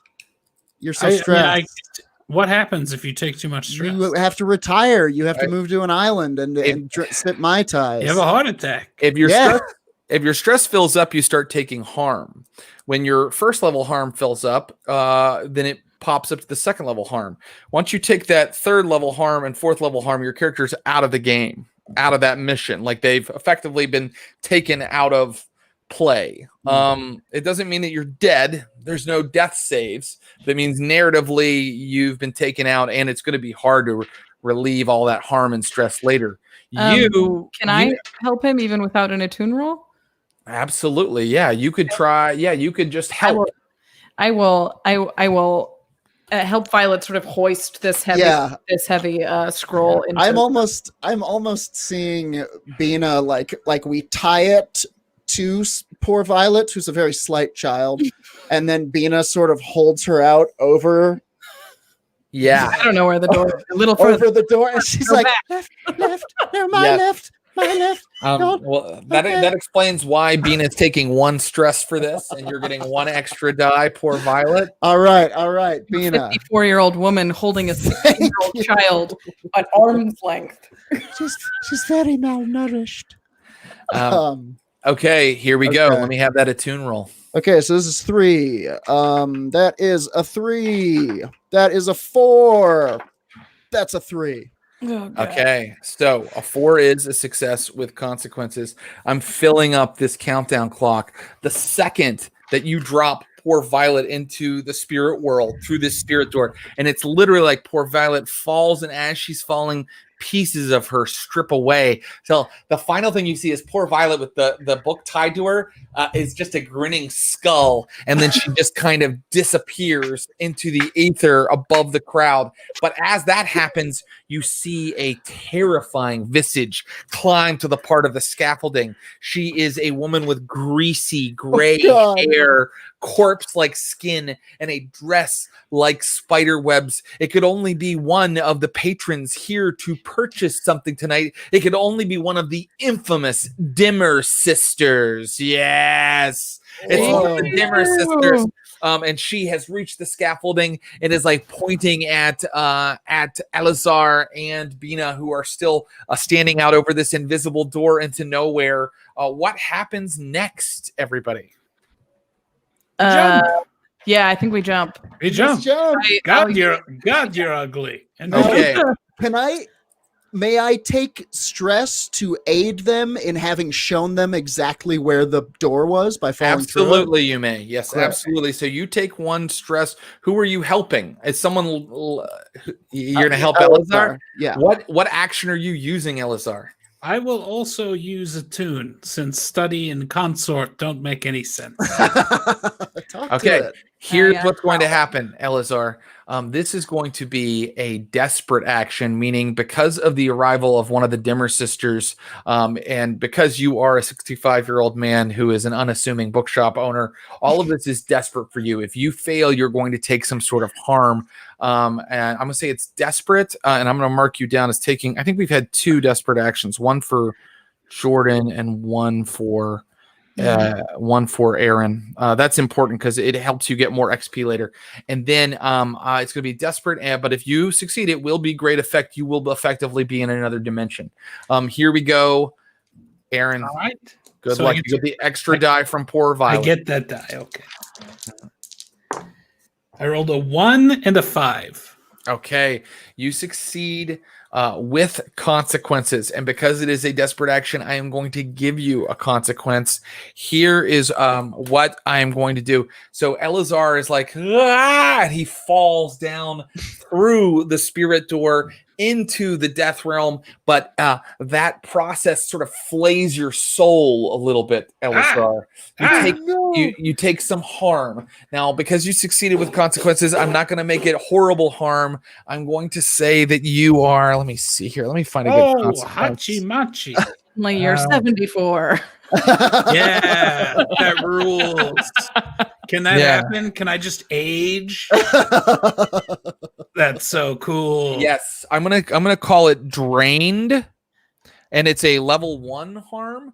But basically, you are like your hair's a little whiter when you land in the death realm. Like you look a little older and more feeble and more frail. And I can tell you, Bina, you're the only one that sees that. Like this witch that's up on the scaffolding with you seems to be like manipulating the threads of the ghost field in some way. Like she seems to be kind of like pulling power to her. You can feel this electric charge in the air, and it feels like electricity is pulling away from where you're at over the door toward her. It's your turn, Bina Jaffe. You got to get out of there. I will prowl, and I caramba. 1, 2.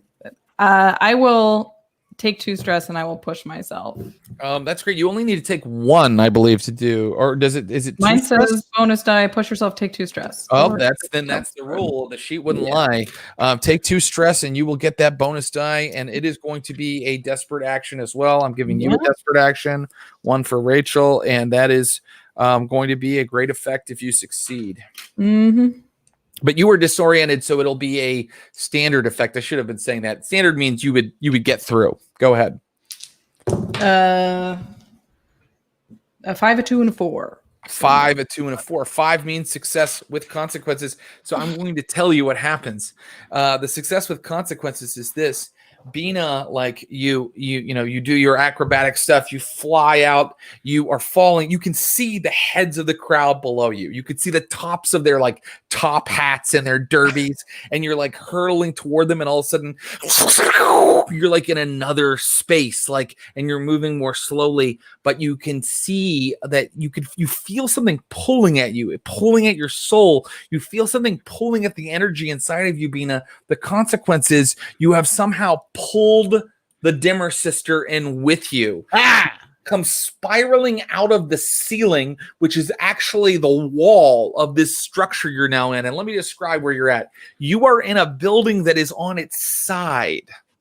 You have just come in through one of its windows. You are standing on one of its walls. The floor is to one side of you, like a chandelier is like sticking out sideways. You are in a completely surreal, absurd, sideways, Escher-like space, and you can see that the dimmer sister is sort of like blossoming darkness, kind of pulling herself into the space after you, Bina Jaffe. So. That's the threat. She's almost in there with you. I have a solution. Maybe. I love this. What is your solution? I have access to something called a Spirit Bane charm. And I would like to take a necklace that I've been wearing for my entire life, and I sort of break it off of my neck, and I hold it out in front of her, and I crush it in my hand. And I will banish her. That's how Spirit Bane charms work, you guys. They basically they shut down spirit magic. They shut down spirit magic, but I still want to roll to do this. Okay. The equipment is going to give you +1 die, but I want you to roll. What are you using? And it doesn't have to be a tune. It could be something else. Like I'm going to use study because I've read about this. I've read about it in my books. Yes, which I covet so dearly. The timing of the destruction of the charm, the exact Skovlandish secret words that must be uttered, and some Ludden, some Langios, some Voxen, some Feln, Galeitengefell. Yes. Okay. Okay. So here we go. Yes. Go ahead and roll your study, and let's see if it works. I got a 6 and 2 2s. Yeah. 2 2s is going to do it. So. Here's what I want to let you know happens. You activate your Spirit Bane charm as she is like reaching through, and like the top half of her torso is through, and you crush the charm and you shut the spirit door on her, and she's like stuck in between the dimensions. And I can tell you that the effect is that she seems like she's like out of sync with your time and like can't like unblur herself. She's just like, and like half of her is just hanging there in space, and it is truly disturbing. So all that is left now is for you to escape through this sideways ghost building where the chandelier is kind of just swinging upsettingly. And, you know, if you walk forward, you're like on the wall. The stairs kind of go off at like an impossible angle. You need to move through the spirit realm to your hideout. And I'm going to say that it's hard to navigate in here. It's hard to figure out how to get back to Char Hollow. And you also have to have an idea of how you're getting out. So I want to know how the crew planned for that. I am hunting. I'm a hunt. I'm a hunt for an out. Okay, Bina, that's great. Bina is going to hunt, and Bina, that involves tracking, pathfinding. So that's perfect. So Bina, when you are ready, just kind of describe to me what you're doing and where you're going. Can I use anything to help me?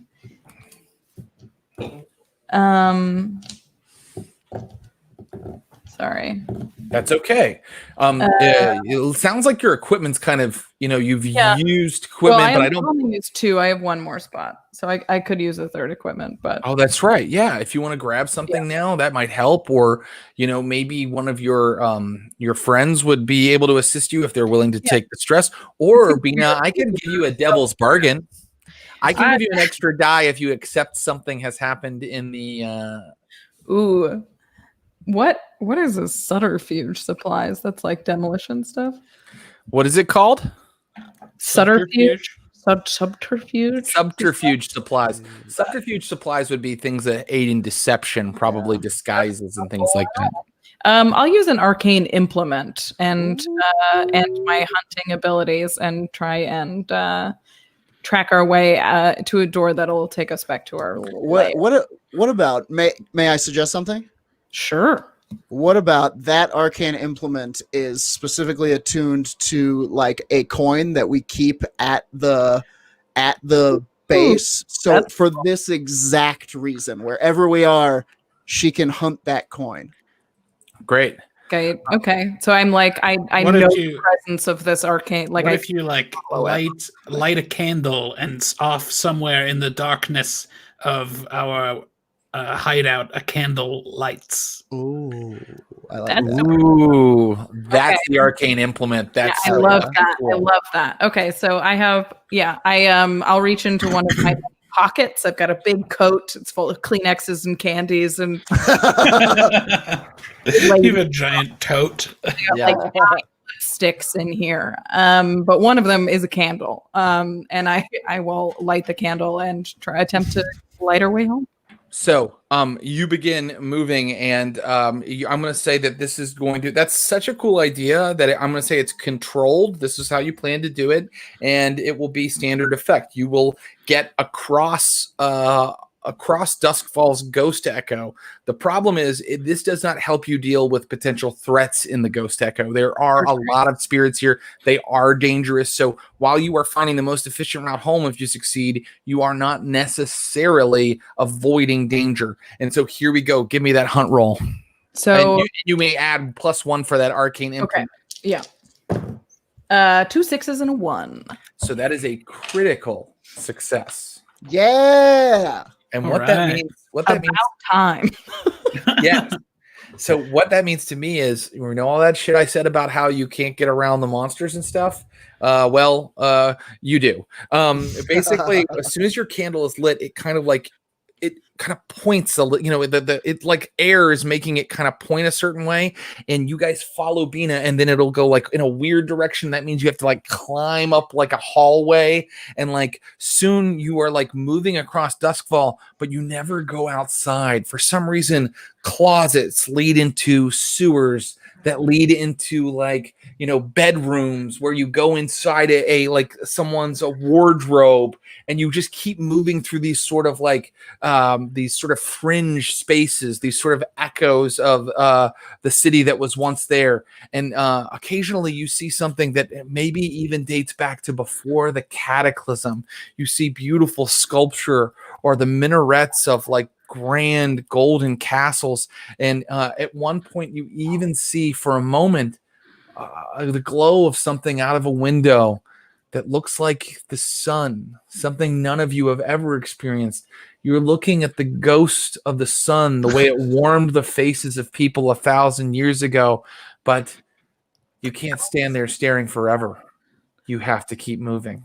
And soon you're back into the black and white world of the ghost field. And soon you are all stepping out of a ghost door. Where is the ghost door near your hideout? I think it's in the hideout. Yeah, I think it's poor Violet's bedroom. I think we literally step out of the closet in poor Violet's bedroom. Very good. In the apartment she has in the shop, I should say. Before you head out of the closet into poor Violet's bedroom, you open the door and you can see that literally you can see little poor Violet's little bed sitting there and everything. And you've actually come down like some kind of weird castle hallway that for some reason leads out into poor Violet's bedroom. And you look back down that corridor and you see dear Rose, your sister? Lovely Rose. And she's like literally like holding back this like wall of like angry spirits that are like flowing and like reaching for you and howling and hungering for you. And then whoomp, you're out into poor Violet's bedroom. We did it. The Sephiroth Sidarum is still tied to poor Violet. Yeah, I'm gonna untie it and bring it into our sanctum. I certainly hope that ghost forgives us for all of this. She seemed cross. I wouldn't count on it. You can. Oh, sorry, Bina. Go ahead. That's okay. Bina definitely doesn't like traveling through the spirit world at all. Can't see any of the doors. Is not like doesn't like just following the direction of the 16-year-old girl. So I will sort of hurry out of her room downstairs. I will pour myself a drink. I will peel the bat off and hook it on a coat rack and just hang it next to coats and hats. Okay, so that'll be kind of Bina's epilogue, as her just like taking like some strong liquor, like, you know. Meanwhile, what does Elazar do?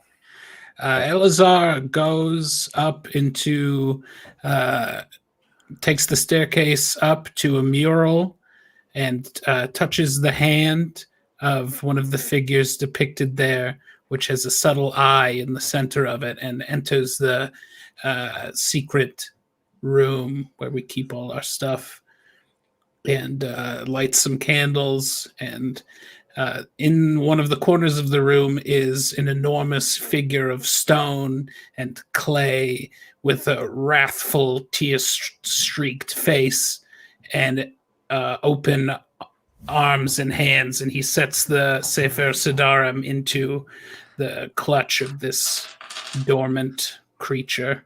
And as he does that, as if by magic, it kind of unclicks, like it was meant to be there. Like that was the thing that opens its lock, and the case opens, and it sort of unfolds the first page, which, to paraphrase, has a quote like, "If we revere our ancestors, nothing is ever destroyed, nothing is ever lost to us. None of them will ever die." And finally, what is poor Violet's epilogue?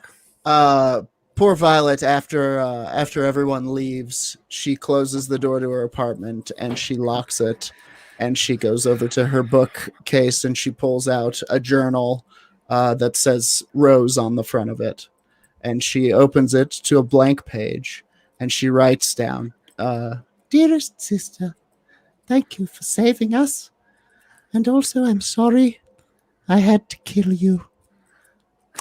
And on the other page opposite it writing out of nowhere, says, "As always, I forgive you, dear Violet, poor Violet. Besides, I'm so much more powerful here." I add nothing to that.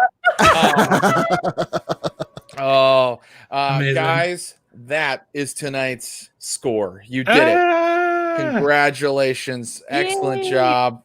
The Sephiroth Sidarum, I think, is something that you can bring out later. I have to look at the rules, but I might even allow you to use it as equipment sometimes, or an asset in downtime for planning heists or planning jobs and things.